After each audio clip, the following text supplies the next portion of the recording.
Good afternoon. I'm sitting here on my patio in Spring Valley Lake at Bear Valley Country Club with a longtime friend, Danny Barton.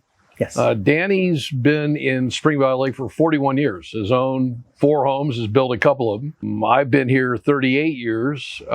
This is the home that we originally rented and leased. But before we get into this video, I want to say to anybody that's watching this that doesn't want to watch the video, please go to the bottom of the email and just unsubscribe. I understand that we all get a lot of emails and stuff, and people have asked recently, how did you get my email? It's public through the Spring Valley Lake Association office.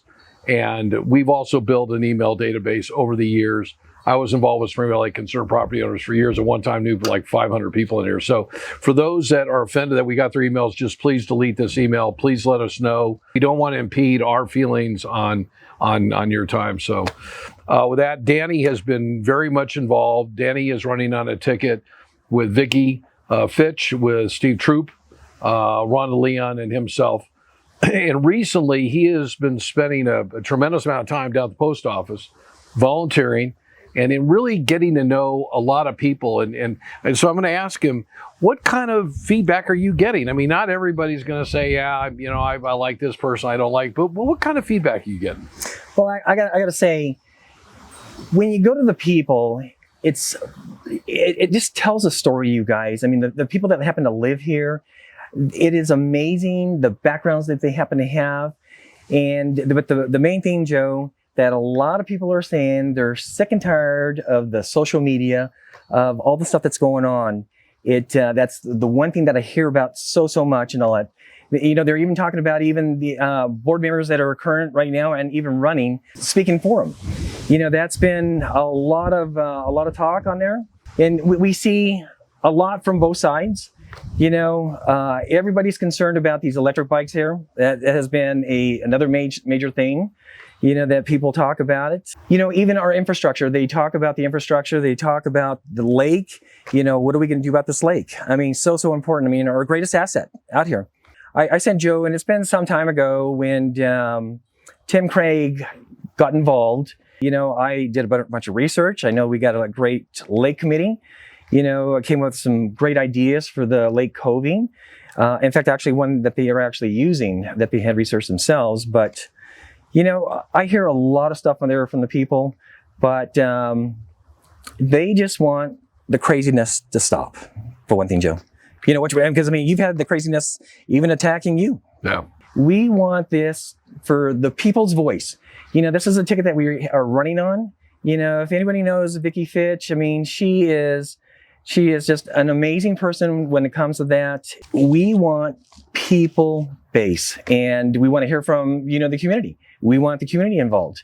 Like I always say, you know, people are your greatest asset, and we got many of them out here. So. All right. This lady, I'm not going to say what her name is, but she has emailed me or Facebooked me a couple times. I finally said, why don't you email me with some questions? So she says, I really thought the drama couldn't get any worse. Silly me. Please keep the drama off this post. I'm not looking for speculation, rumors, or the sky is falling comments. I'm genuinely looking for clear, factual answers. So I'm going to share some of these questions back and forth. I said, Danny, I'll do a question, a 1-minute answer. I'll give him a question, a 1-minute answer. And then her first question is, I've lived here since the late 1990s. And in my experience, this isn't about one specific board. There has consistently been a lack of transparency over the years. So here are my questions, and I would like answers. Number 1, why was Vicky effectively removed from her position? I believe that Vicky was removed from her position in August on September 2nd, because Vicky has told me directly as a friend, Joe, I wish I could tell you what I could, but I can't because the things that we talk about come out of closed session. If you go to a board meeting, there's really not a whole lot of discussion. Nothing really gets done. And she wants to talk, and the board knows that she wants to talk, and the best way to get rid of somebody is a silencer. So for those people that want her silenced, they got what they wanted. She wants to be able to talk, but at the end of the day, let's understand numbers. It's a 7-person board. You need 4 votes to be able to be vocal. Mm-hmm. And the board's been very good about shutting her down. We just saw it recently with the censoring. That was done very, very conveniently. So the next question for my partner here, I've heard a lawyer advise this, but why?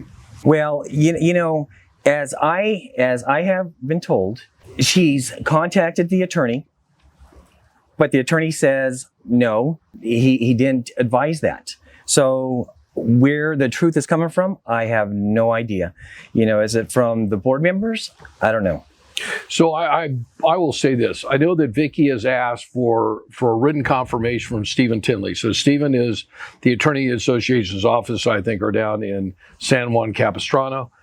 She has asked for the opinion. So Jay Cohen on his own went to the board on Friday, I think it was August 28th, Labor Day weekend. So we need to call a special meeting over Labor Day. Didn't realize that I probably had some emails. That's the reason the room got filled. And he has been able to respond. The censoring, again, another one of those, well, the attorney told me, well, for those of you that deal with attorneys, they'll always put something in writing if they give you that advice. So I believe that that's something that the board should put out in writing for the residents so that there's just no disagreement. I think the problem here is transparency. If the board talks, the people running talk about all this transparency, if you talk it, just do it. Exactly. It's pretty simple. Stephen Tinley, would you send me the email? I can post it. They can send it out to everybody by email and put it on Facebook. Danny, the next question this nice lady has, is there any documentation or a letter confirming that legal advice? As I understand, no. And I will tell you, I've recently reached out to Mr. Tinley many times. Mr. Tinley's very well known for cease and desist letters. I've kind of begged him to give me one because I think then we could kind of get into a legal entanglement that would not be good. But if there is a letter, or Jay Cohen or the board, if that letter exists from the latter part of August or recently, why don't you put that out so people can see the legal opinion? Why is information being held from us and board members? I ask that same question all the time. And I think this goes along with the transparency thing. There are certain things that I know that legally that they can't share with us, but the censoring. The censoring that we've seen. Taken from an open board meeting and taken the voice of the people and put into the end. I mean, they haven't done that before. We just recently seen that at the open board meeting. But I ask the same thing. Why do they not share it with the public? And I'll tell you, this is where Vicki really gets underneath your skin. I don't go to very many board meetings because they don't say anything that's going to educate me. This last week, they're going through the financial statements. The accountant back on August 26th said to the board, you have 12 issues here you got to deal with, okay? And one of them was the fact that the board members were adopting a financial statement that they'd never seen. So Vicki says they went to adopt, we're in March, they went to adopt the December. To me, they should be adopting the January, okay, in March. There's like a 2-month period. So Vicki says, but wait a minute. We didn't adopt the November. And all of a sudden, light comes on, and Paul's saying, oh, wow, yeah, he's treasurer. Paul, I love you, but you got to get it right.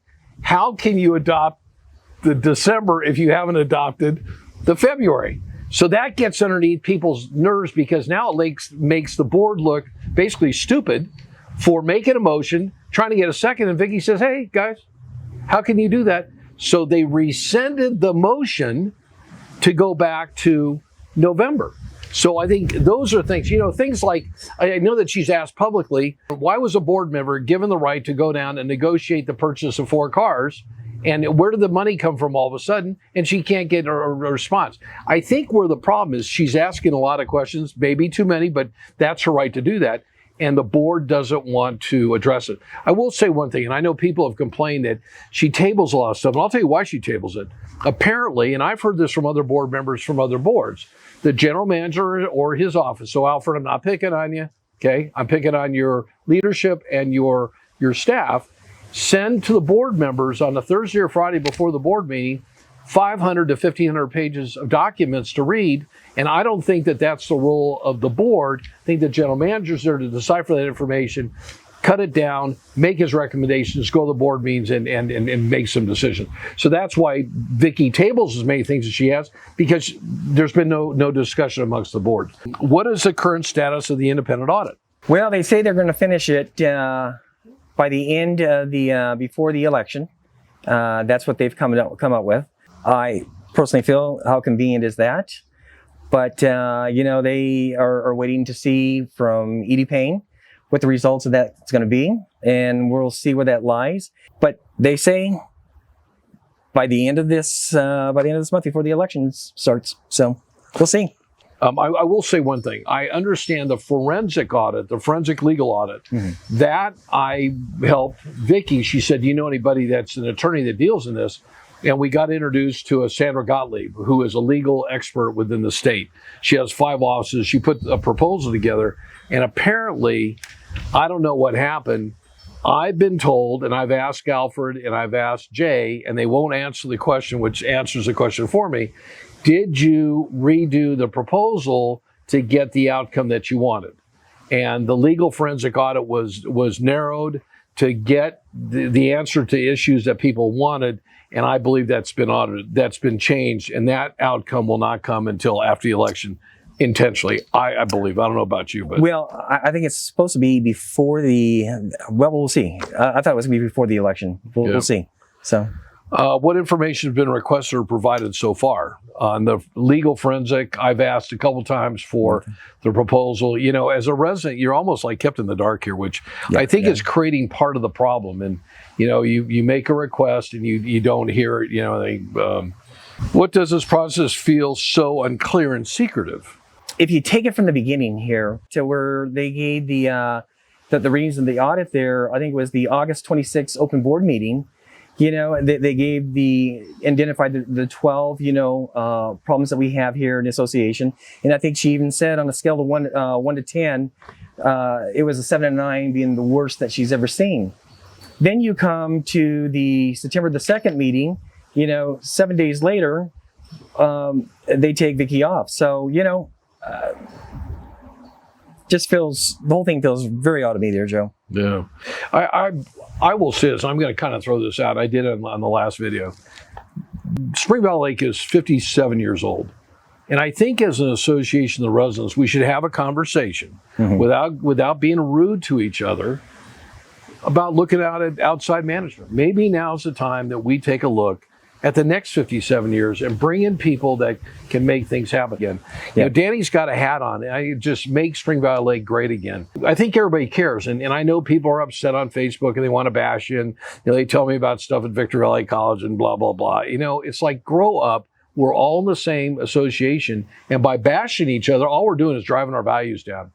So I was at a pancake breakfast. I had 3 people walk over and said, "Joe, why do you still live in Spring Valley Lake?" I love it. I love the golf course. We have a new golf course owner, you know, Ken and his group with Donovan Brothers. I mean, they spent a lot of money to buy this, and now they're going to spend $1.9 million on solar on the driving range down in the parking lot to reduce down the electricity bills here. So we have money coming in here. So why do we want to bash?